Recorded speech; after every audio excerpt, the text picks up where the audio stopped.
They move to pricey neighbourhoods with good schools, spend a packet on flute lessons, and pull strings to get Junior into a top-notch college.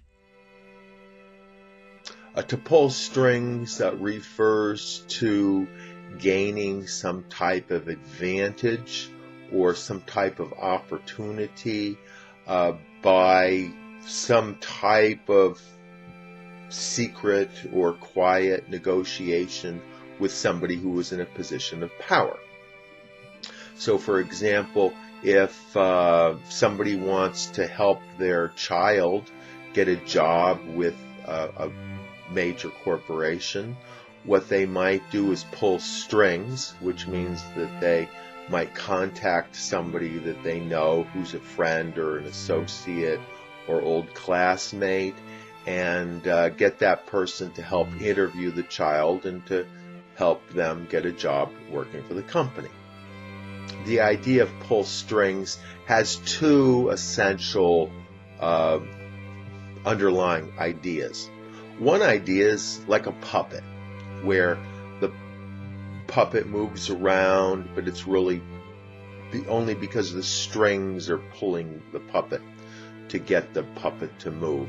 That is somewhat true, but that's not really the better analogy. The better analogy is in stagecraft, where the different parts of the stage, they may move around in different ways because of strings that are attached and that cause these things to move.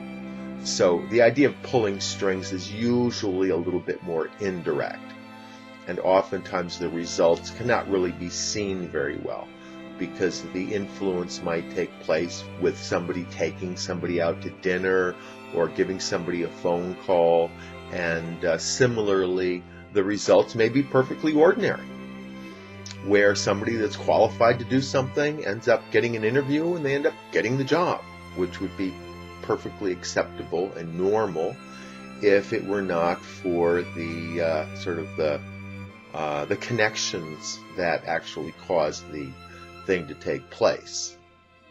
So other people may feel that they have to have some sort of level playing field where they somehow get people in there that don't have any strings, and that those people deserve an equal opportunity. And there's a lot of truth to that too.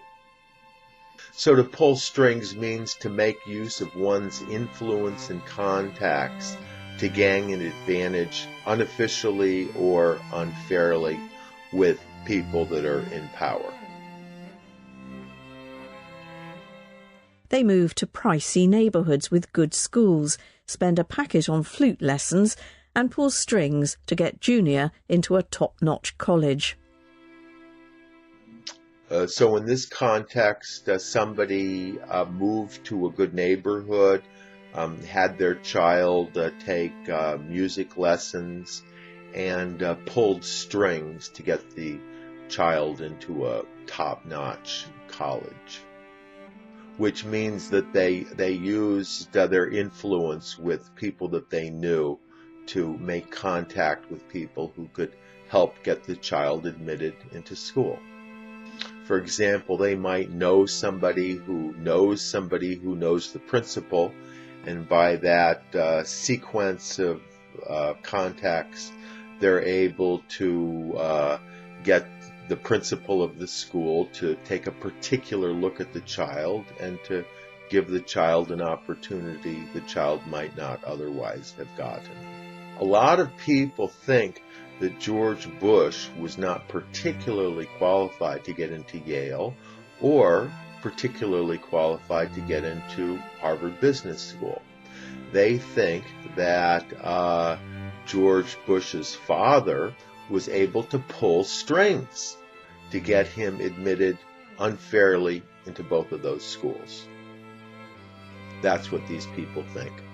A lot of people feel that the law itself should be blind in the sense that it treats everybody equal. But a lot of times people will hire very top-notch lawyers who know the judge or that know people in the police department So these people are able to get treated nicely or more nicely than they otherwise might have gotten treated if they were not able to pull strings. My friend John, he got caught drunk driving, so he had a potential DWI, could have lost his license for a year, maybe even 2 years, possibly even gone to jail. But he was able to pull some strings and make a special deal with the judge to go away to a rehab facility, which the judge also happened to have stock in. And so he got a suspended sentence. They didn't do anything to him. He got off because he was able to pull strings. ESL-fullsteamahead.com